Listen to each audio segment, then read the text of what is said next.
make sure it's kosher. Lean on me like Bill Withers until you smell the roses. What's happening, fam? L.A.R. movement still moving. Subscriber died trying. You see the thumbnail. Here we go again. But I gotta bring this up. So Ed Reed, shout out to Ed Reed, one of Louisiana, New Orleans finest. You know, I think he went to St. Rose. I think he's from St. Rose. But anyway, he's at Bethune-Cookman as a coach, and he sees it's not up to par over there. And he's going off. He's like, Prime was dealing with the same stuff. And it's like, I told you these HBCUs don't have it together. Yeah. But I gotta ask, what did you guys expect?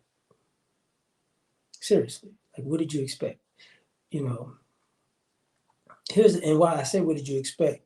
Here's the thing. The HBCUs were a hotbed of talent.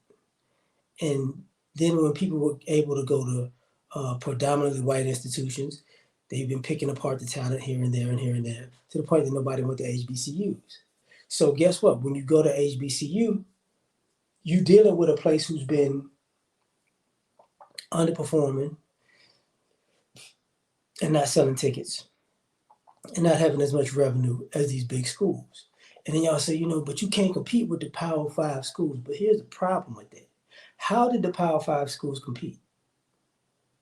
Because pretty much the parents sold the HBCUs out. We got to go to the white school where they got the TV. Because I remember the 80s and early 90s, the HBCUs was still a thing to go to. I remember that. A lot of talent came from the HBCUs from the 60s basically to the 90s. Seriously, like a lot of talent.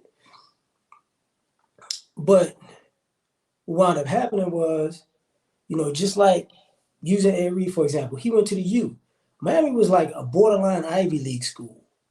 And then they had a football program because I want to say, was it Bo Schembechler? I want to say, I could be wrong, but he started recruiting all the talent in Miami, and they became a powerhouse. And they was winning and getting national championships, beating the brakes off of people, and it was bringing money to the school. And then the Hurricanes were more famous than the Dolphins, and that's real. People don't think about Boise State it's not a Power 5 school, but guess what happened? Hey man, we're gonna get people all the way out to Idaho. We're gonna win a couple of games. We're gonna pack this house. We're gonna get this blue turf now. We're gonna keep winning games, and now it's a big business. Like, it brought business to the school. Same thing with Oregon. Even though Oregon got a lot of money from Nike, but they used that money to, we're gonna build this program up, and now everybody wants to go to Oregon, right? Or because even with the Power 5 schools, because it used to be Florida, Nebraska, Notre Dame, Florida State, Miami. Who am I missing? Somebody, Penn State, Ohio State, a little bit, were the powerhouses. And everybody wanted to go to those schools, but and USC, of course. UCLA was in the 80s too, but USC, of course. And then, Texas A&M, but those schools wouldn't take everybody, right?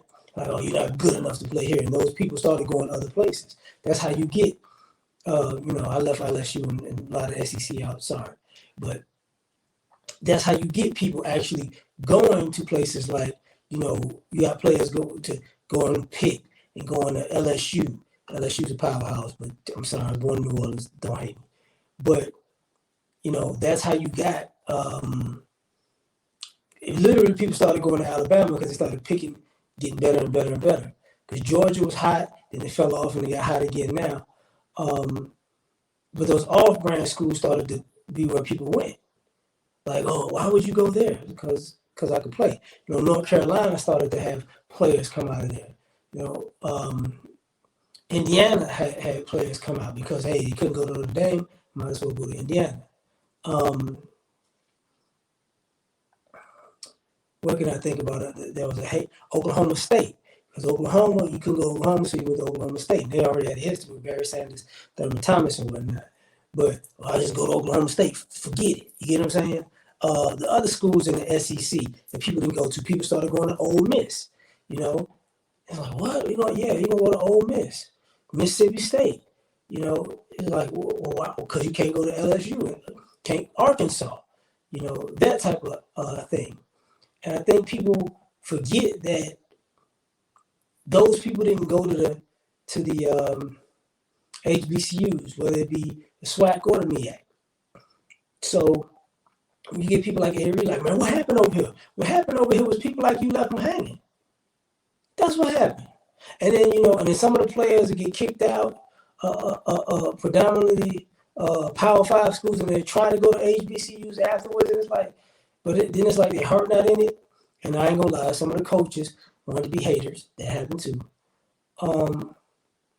So I get it. I mean, it's not up to par. No, it's not up to par. I remember my cousin was talking about when he was in college.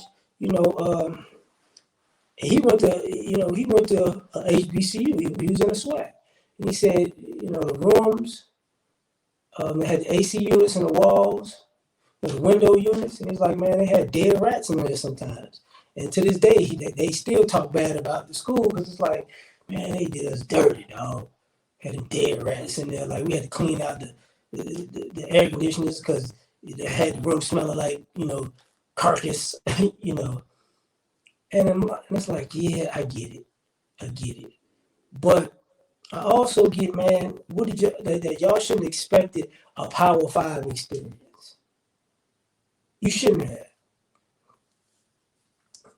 Because just like y'all, because if Bethune-Cookman would have hollered at you, if Jackson State would have hollered at you back in the day, or if Grambling would have hollered at you, if Tennessee State would have hollered at you, you know, North Carolina A&T hollered at you, South Carolina State hollered at you, you'd be like, that ain't really where I want to go.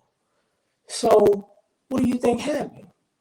You know, that's kind of how DeMarcus Ware wound up at Troy State. He wanted to go to Alabama. It's like, well, he didn't want me. Went to a smaller school and then bada boom, bada bing, Hall of Famer. But I get it, man. They're not up to par. I get it. But I'm just saying, like, what are y'all expecting? I don't want y'all, I know y'all going to come out of pocket. I know that. And, you know, y'all will come out of pocket to get it right. And what I get upset about is the staff there takes advantage of you guys coming out of pocket and fixing up the school. And then you fixing up the program and they start winning. They start selling tickets. And they do what they did with Prime, like, oh, we don't know where the money went. I get that. But the same way that, you know, when we went to Colorado and they said, we don't have the money yet.